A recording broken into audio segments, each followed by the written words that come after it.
एक मित्र ने पूछा है कि ऐसी परिस्थितियां होती हैं कि उसमें हम साधना नहीं कर सकते हैं।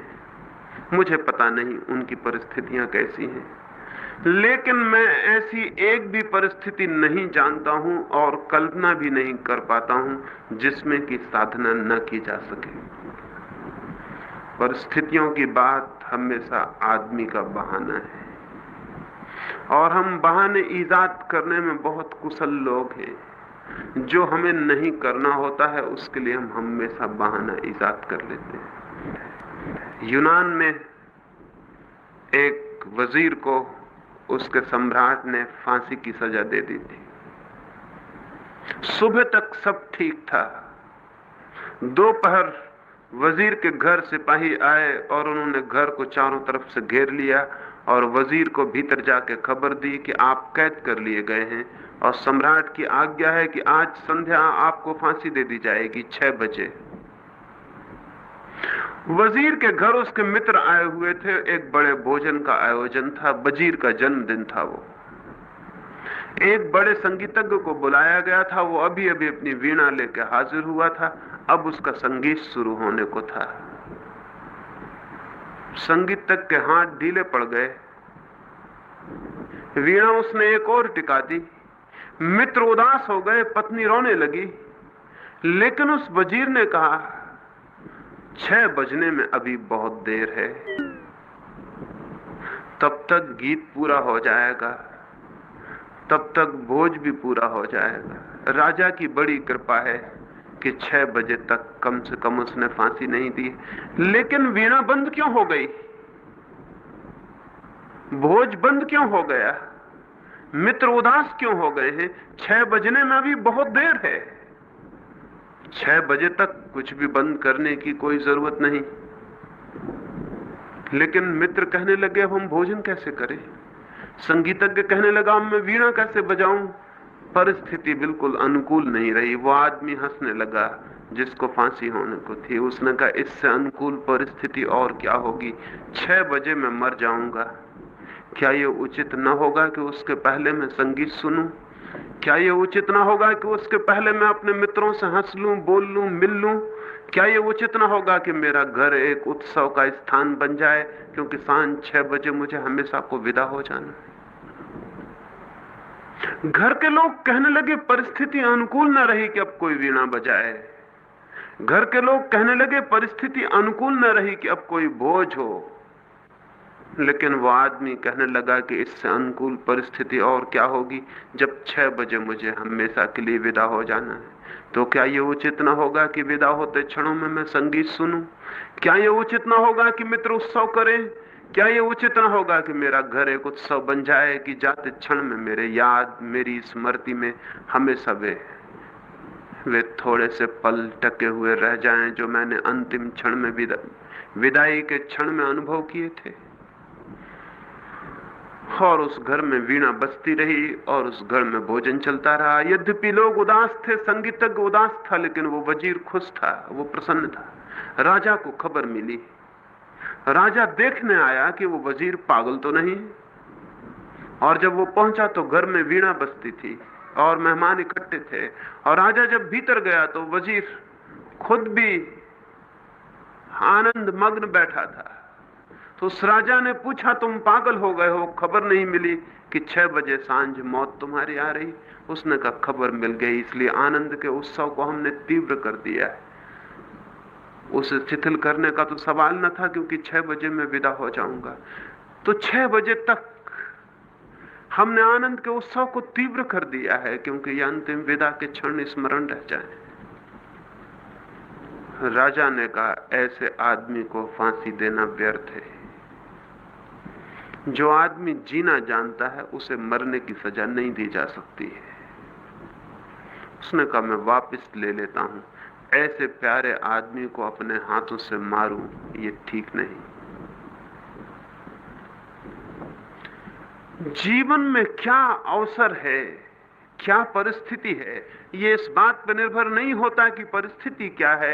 ये इस बात पर निर्भर होता है कि हम उस परिस्थिति को किस भांति लेते हैं, किस एटीट्यूड में, किस दृष्टि से तो मुझे ज्ञात नहीं होता कि कोई भी ऐसी परिस्थिति हो सकती है जो आपके जीवन में प्रभु की तरफ जाने से आपको रोकती हो।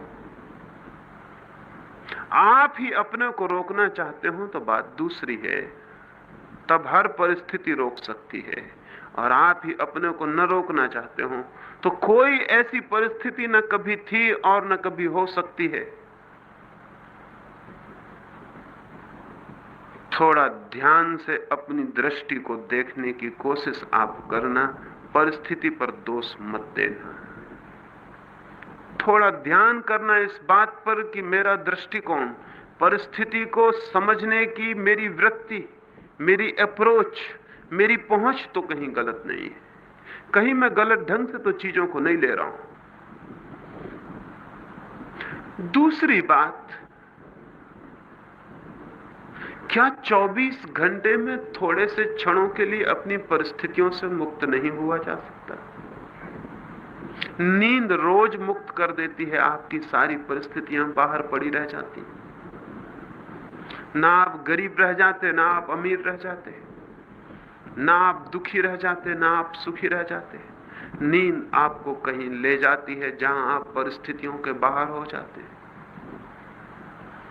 क्या थोड़ी देर के लिए जानते बूझते परिस्थितियों के बाहर नहीं हुआ जा सकता? और स्मरण रहे, जो आदमी अपनी परिस्थितियों के बाहर थोड़े से क्षणों को भी सचेत रूप से हो जाता है, उसे ये पता चल जाता है कि वो तो हमेशा ही परिस्थितियों के बाहर है। परिस्थितियां उसके आसपास आती हैं और गुजर जाती हैं, वो हमेशा परिस्थितियों के बाहर है।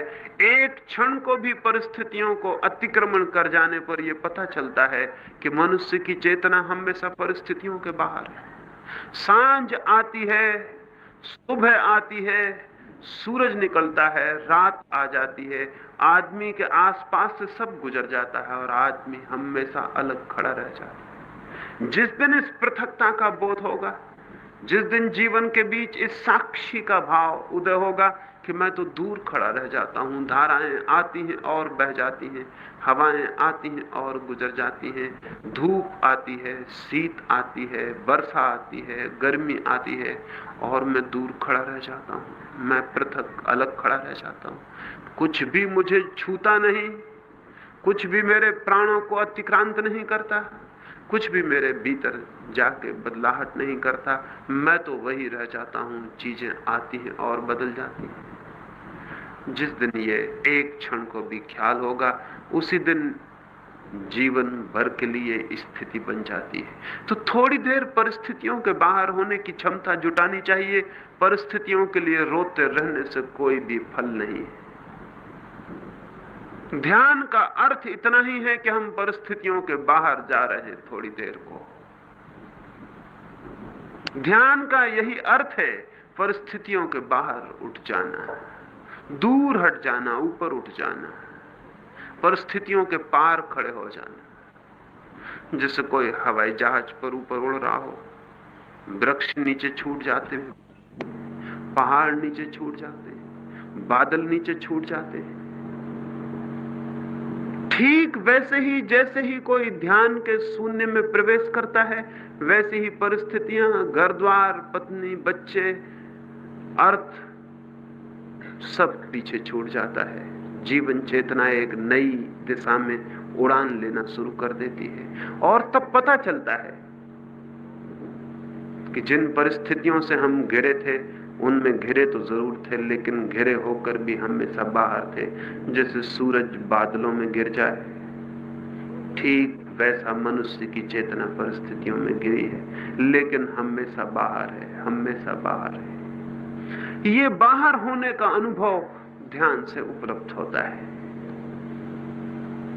परिस्थितियों पर दोष न दें, रास्ता निकालें, रास्ता जरूर मिल जाता है। ऐसी कोई भी जगह नहीं है जहां से प्रभु तक रास्ता न जाता हो सकता है थोड़ा पथरीला रास्ता हो सकता है थोड़ा उबड़ खाबड़ रास्ता हो सकता है थोड़ा टकराना पड़े, तोड़ना पड़े, दौड़ना पड़े, जीतना पड़े, लड़ना पड़े, लेकिन ऐसी कोई भी जगह नहीं जहां से उस तक रास्ता नहीं जाता है। और मैं अंत में ये भी कह देना चाहता हूं कि वे लोग जो थोड़े कठिन रास्तों से गुजर के आते हैं, उनकी उपलब्धि का मजा ही और है, उनके पा लेने का आनंद ही और है, उनके जीत लेने की, उनकी विजय की कथा और गौरव कथा ही और है।